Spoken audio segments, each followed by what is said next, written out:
হবে এমনটা হতে পারে না। এমনটার জন্য তো আমার বাপদাদারা, আমার পূর্বপুরুষ এই স্বাধীন বাংলাদেশ জন্ম দেননি। তাই আজকে আমরা রক্ত দিয়ে আবার প্রমাণ করেছি এই বাংলার মাটিতে কোনো অন্যায়, কোন স্বৈরাচারের স্থান হবে না। সংগ্রামী সাথী ও বন্ধুরা, এখনই রাজপথ ছাড়ার সময় নয়। কারণ আমাদের আন্দোলন ছিল প্রথম কোটা বিরোধী আন্দোলন, তারপরে আমাদের ভাইদেরকে হত্যার পরে এটি হচ্ছে 8 দফা 9 দফা, পরবর্তীতে 1 দফা সরকার পতনের আন্দোলন শুরু হয়। এই আন্দোলন আমরা সফল হয়েছি, কিন্তু এই আন্দোলন শুধু বীজ বপন করা। এখন আমাদেরকে রাষ্ট্র সংস্কারের দিকে মনোযোগী হতে হবে, কারণ ছাত্র সমাজের হাতে আমাদের দেশ নিরাপদ। আর আপনারা যারা জনগণ, জনসাধারণ, কৃষক থেকে মজুর, দিনমজুর সহ সকল শ্রেণী পেশার মানুষ আমাদের সাথে সংহতি দেখিয়েছেন। সকল রাজনৈতিক দল আমাদের সাথে সংহতি দেখিয়েছেন এই ন্যায়ের পক্ষে আন্দোলনে। সবাইকে আমি বৈষম্য বিরোধী ছাত্র আন্দোলনের পক্ষ থেকে আপনাদের সবাইকে ধন্যবাদ এবং কৃতজ্ঞতা জানাই। আপনারা আজীবন মৃত্যু বাংলাদেশ যতদিন থাকবে ততদিন ন্যায়ের সাথে থাকবেন, প্রতিবাদী কণ্ঠস্বর হয়ে কথা বলবেন, আর বাংলা মাকে জানিয়ে দেবেন তোমার ছেলেরা ভয় করে না মাগো, তারপরে তোর জবাব দিতে জানে। ধন্যবাদ সবাইকে। আসসালামু আলাইকুম। ধন্যবাদ অনুর রহমান ইমরান, ওনাকে ওনার সুন্দর বক্তব্য প্রকাশের জন্য। আমরা জানি এই স্বৈরাচারের পতন হতো না, তাই এই বিজয় ছাত্র সমাজের। আমরা একই সাথে স্লোগান ধরব, জিতেছি রে জিতেছে, ছাত্র সমাজ জিতেছে, জিতেছে রে জিতেছে, ছাত্র সমাজ জিতেছে, জিতেছে রে জিতেছে, ছাত্র সমাজ জিতেছে, জেগেছে রে জেগেছে, ছাত্র সমাজ জেগেছে। ধন্যবাদ সবাইকে। এই পর্যায়ে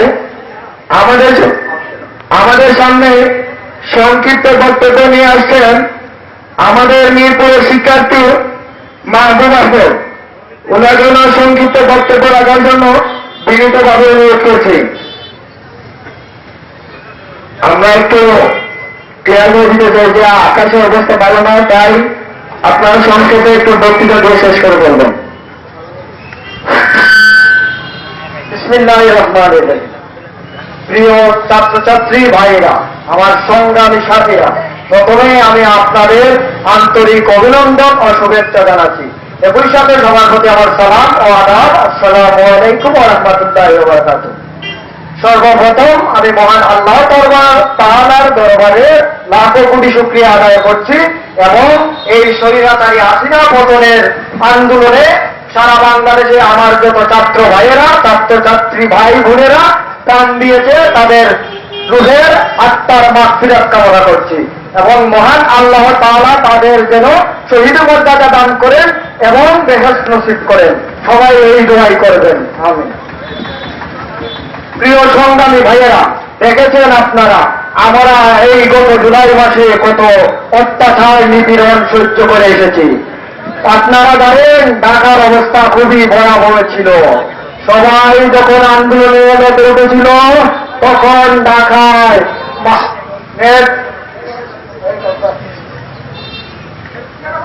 এই স্বৈরাচারী সরকার সকল ধরনের ইন্টারনেট এবং ব্রডকাস্ট নেটওয়ার্ক বন্ধ করে দিয়েছে। সেই 71 সালের মতো স্বৈরাচারী হাসিনা গণহত্যা চালিয়েছে সারা ঢাকায়। ঢাকার অবস্থা খুবই ভয়াবহ ছিল, এমনকি হেলিকপ্টার পর্যন্ত গুলি করা শুরু হয়েছিল। সেই হেলিকপ্টারের গুলিতে আমার বড় ভাই গুলিবিদ্ধ হয়েছে। আমার ভাইয়ের হাতের এই জায়গায় গুলি লেগেছে।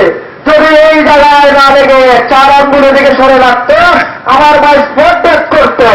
মহান আল্লাহ তাআলা আমাদের সহায় ছিলেন, তাই আমার ভাইকে বাঁচিয়ে দিয়েছেন। আপনারা জানেন না, আমার ভাই জানে কি অবস্থা পার করতেছেন। আমার ভাই এই হাসপাতালের দিকে কাটাচ্ছেন।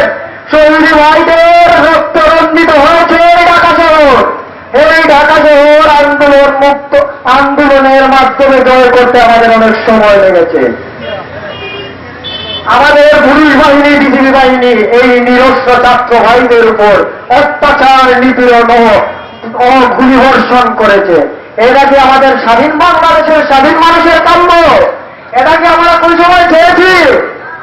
আমরা এখন চাই এই বাংলাদেশে যে সরকার গঠন হোক, যাতে আমরা গত 15 বছরের মতো জীবনযাপন না করতে পারি। যে আসুক সরকার, আমাদেরকে স্বাধীন থাকতে দিতে হবে। কোনো কথা বললে আমাদেরকে ধরে নিয়ে যাওয়া যাবে না, কোনো ঘুষ করলে আমাদেরকে ধরে নিয়ে যাওয়া যাবে না। আপনারা দেখেছেন হাসিনা সরকারের বিরুদ্ধে কোনো ফেসবুক সোশ্যাল মিডিয়ায় পোস্ট করলে আইসিডি আইনে মামলা দিয়ে আমাদেরকে ধরে নিয়ে গেছে। এই পোস্ট করে এখন পর্যন্ত আমার একজন চাচা, সাব্বির চাচা বসতেছেন, উনি আছেন বাইরে। উনি এই হাসিনা সরকার থাকাকালীন দেশে আসতে পারেন নাই। কি জন্য পারে নাই? শুধুমাত্র একটা পোস্ট করার কারণে। আমরা কোন সময়ে এই বাংলাদেশ চাই না।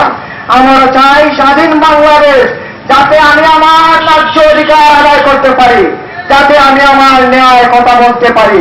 আমাকে কথা বলার স্বাধীনতা দিতে হবে। আমি কোন সময় চাই না এই 15 বছরের বাংলাদেশ আর আমাদের জীবনে ফিরে আসুক। আমরা সবসময় চাই স্বাধীন থাকতে। আমাদের 30 লক্ষ মানুষের প্রাণের বিনিময়ে এই স্বাধীন দেশ আমরা পেয়েছি। কিন্তু স্বাধীন দেশ পেয়ে আমাদের কি হলো? স্বাধীন দেশ পেয়ে আমাদের কি হলো? এই গত 15 বছর যাবৎ আমরা সবাই ছিলাম পরাধীন। এই সারা বাংলার মানুষ ছিল পরাধীন। কেউ স্বাধীন মানে কথা বলতে পারে নাই। যখন স্বৈরাচারী হাসিনা দেশ ছেড়ে পালিয়েছে, আপনারা দেখেছেন কত মানুষ কথা বলেছে, কত আইন শৃঙ্খলা বাহিনী কথা বলেছে, তা আপনারা স্বচক্ষে দেখেছেন। আমরা আর এই বাংলাদেশ কোন সময়ই চাই না। যেই সরকার আসুক, আমাদেরকে শান্তি দেয়, আমরা স্বাধীনভাবে যেন বসবাস করতে পারি, সেই আশা প্রত্যাশা ব্যক্ত করে আমি আমার সংক্ষিপ্ত এখানেই শেষ করছি। আসসালামু আলাইকুম। ধন্যবাদ। আমি আবারও অনুরোধ করবো যারা বক্তৃতা দেবেন, আপনারা একটু আকাশের অবস্থা দেখবেন। আমরা সেই দিয়েছেন, আপনাদেরকে অনুরোধ করবো আপনার প্রতি আমার আদাব এবং নমস্কার। আমাদের এই ছাত্র জনতার আন্দোলন শুরু হয়েছিল কোটা আন্দোলন দিয়ে, কিন্তু তার কোটা আন্দোলন ছিল না, ছিল সরকার পতনের আন্দোলন। যখন আমাদের ছাত্র জনতার উপর গুলি করা হয় আমাদেরকে না বুলেট দিয়ে, তখন অনেক ছাত্র শহীদ হয়েছেন। আমি শ্রদ্ধা করে তাদের স্মরণ করতে চাই এবং আমি বলতে চাই এই বাংলার বুকে, এই স্বাধীন বাংলার বুকে যেন কোনো স্বৈরাচারী শাসক এবং উগ্রবাদের জায়গা না হয়। আমরা যাতে আর কোন স্বৈরাচারী শাসকের দ্বারা অত্যাচারিত না হই। এই স্বাধীন বাংলা স্বাধীন থাকবে, এই ছাত্র জনতা জেগে থাকবে। এই হাসিনা সরকার ছাত্র জনতাকে বলেছিল তারা নেশাগ্রস্ত, কিন্তু কে জানবে এই ছাত্র জনতার হাতেই তার পতন ঘটবে। আমাদের এই ছাত্র জনতা এবং জনতা দেখিয়ে দিয়েছে জনগণের সকল ক্ষমতার উৎস এবং তারা তাদের অধিকার আদায় করে নিতে এবং জানে যখনই এখানে স্বৈরাচারের আবার অত্যাচার শুরু হবে, এই ছাত্র জনতা এবং জনতা মাঠে আছে এবং থাকবে। আমি শ্রদ্ধা করে এই শহীদদের স্মরণে আমার এই সংক্ষিপ্ত বক্তব্য এখানে শেষ করতে চাই। সকলকে ধন্যবাদ। ধন্যবাদ। এই পর্যায়ে আমাদের সামনে সংক্ষিপ্ত বক্তব্য নিয়ে আসছেন আমাদের এই বাহুবলের আন্দোলনের অন্যতম সমন্বয়ক, বাহুবল উপজেলা বৈষম্যদের ছাত্র আন্দোলনের প্রধান সমন্বয়ক সায়েম মাহমুদ সায়ন। উনাকে ওনার সংক্ষিপ্ত বক্তব্য রাখার জন্য বিনীতভাবে অনুরোধ করছি।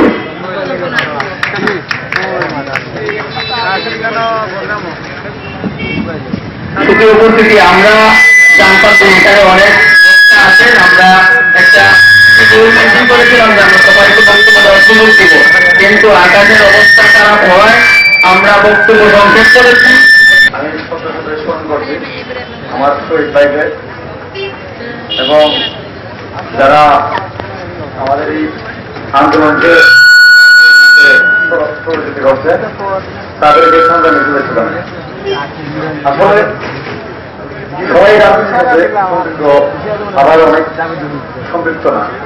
প্রথমে আমি ছাত্র থেকে কোন রাজনৈতিক পরিচয় ফুটে উঠে, কিন্তু এই আন্দোলনে বিশ্ববাজারে আমি যখন আমার ছোট ভাইদেরকে নিয়ে আন্দোলনের মধ্যে আন্দোলনে সহযোগিতা করি, ওই আন্দোলনকে কেন্দ্র করে আমাকে অনেক মামলায় ওই আওয়ামী লীগ কেজরিওয়াল সরকার স্বৈরাচারী সরকার আমাকে একটা একটা 5টি মামলা দিয়েছে, এমনকি আমার বাড়িঘর পর্যন্ত জিবি পুলিশ দিয়ে ঘেরাও করেছে, এমনকি তাদের হাইকমান্ড থেকে তারা নির্দেশ দিয়েছে আমার 5 জোড়া গুণা করে নেবে।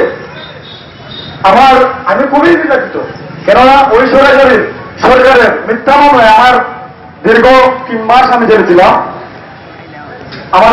আমার মায়ের মৃত্যু হয়েছিল, এমনকি আমার আপন বড় ভাই ওই সরকারের বিরুদ্ধে ফেসবুকে একটি ছোট একটি ব্রিফিং করেছিল। ওই ব্রিফিং এর কারণে তাকে আইসিডি নেওয়া হয়, কারণে সে দেশ থেকে আসতে বলতো। কিসের জন্য? এই দেশকে আমার না, এই দেশটা কি ছাত্রদের না, এই দেশটা কি স্বাধীন না, এই দেশে আমার কথা বলার অবশ্যই অধিকার রয়েছে। এই দেশ একটা স্বাধীন দেশ। আমরা লাখো শহীদের রক্ত বিনিময়ে 1931 সালে আমরা বিজয় করে এনেছিলাম। আবারও দ্বিতীয়বারের মতন আবার এই বাংলাদেশকে দ্বিতীয়বারের মতন আবারও স্বাধীন করে এনেছি। আমরা চাই এই ছাত্র ভাইদেরকে নিয়ে আমরা এই দেশটাকে সুন্দরভাবে এগিয়ে নিয়ে যেতে, এবং আমাদেরকে এলাকার যারা আছে পিতামাতা আপনাদেরকে দুটো হাত দিয়ে বলতে চাই আপনাদের সন্তানকে এই দেশের কাজের জন্য নিয়োজিত রাখবেন। কোন সরকারি সরকারের হাতে ধরে আপনাদের সন্তানকে কোন সন্ত্রাসের হাতে তুলে দিবেন না। আমরা যেখানে অন্যায় চলে ওইখানে প্রতিবাদ হবে, আমাদের ছাত্রদের যেখানে অন্যায় হবে এখানে প্রতিবাদ করবো। আমি আমার সংক্ষিপ্ত বক্তব্য এখানে শেষ করছি। আমার বড় ভাই রয়েছে, উনিও মূল্যবান বক্তব্য দিলেন। এখানে আমার সংক্ষিপ্ত বক্তব্য শেষ করলাম। আসসালামু আলাইকুম। তার জন্য বিনীতভাবে অনুরোধ করছি। সংগ্রামী ভাগরবাসী, সংগ্রামী ছাত্র শুধুমাত্র ছোড়া আজকে আমাদের উপর যে পাথর থেকে বসেছিল, যে স্বৈরাচার থেকে বসেছিল, আমরা এদেশের ছাত্র সমাজ, এদেশের আপামর জনসাধারণকে সাথে নিয়ে এদেশকে আমরা স্বৈরাচার মুক্ত করেছি। এদেশকে 1971 সালের পরে তারা এদেশকে সবচাইতে বেশি লুট করেছে, তারা এদেশের সম্পত্তি বিদেশে পাচার করে বেতন পার করে তুলেছিল, এদেশ থেকে বিতাড়িত করেছে। সংগ্রামী ছাত্র জনতা, আপনারা হয়তো জেনে থাকবেন তারা বিগত 16 বছরে এদেশ থেকে 11 লক্ষ কোটি টাকা পাচার করেছে। আমাদের দেশে টাকা দিয়ে তারা তাদের যে একজন পিয়ন সে 400 কোটি টাকার মালিক। এক বঙ্গবন্ধুর মুরাদের জন্য তারা 1 বছরে 4000 কোটি টাকা ব্যয় করেছে। ঠিক এই বছরে আমাদের একজন গুণ অবদের কারণে